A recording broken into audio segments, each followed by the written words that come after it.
So, my name is Vanessa May R.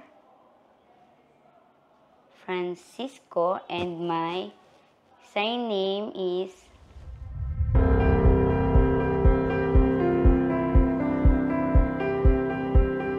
meron kasi akong tita, deaf din siya, ang napangasawa niya din is deaf. Pinagpala sila na magkaroon ng isang anak na lalaki. So, sa bahay nila, sila lang, kinuha nila ako para mag-alaga or para din may kausap yung anak nila. Wala kasi magsusupport sa akin nun sa study ko, namatay yung papa ko nun. Actually, wala pa akong idea na may certification pala ganun.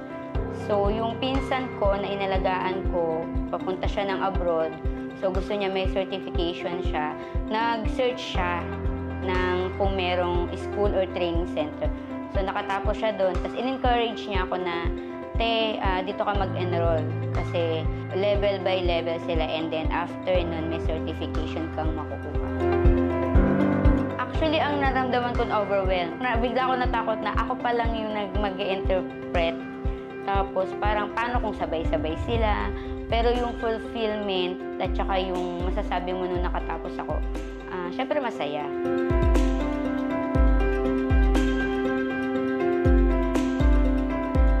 Bagong lipat sila, deaf to na babae, magandang bata.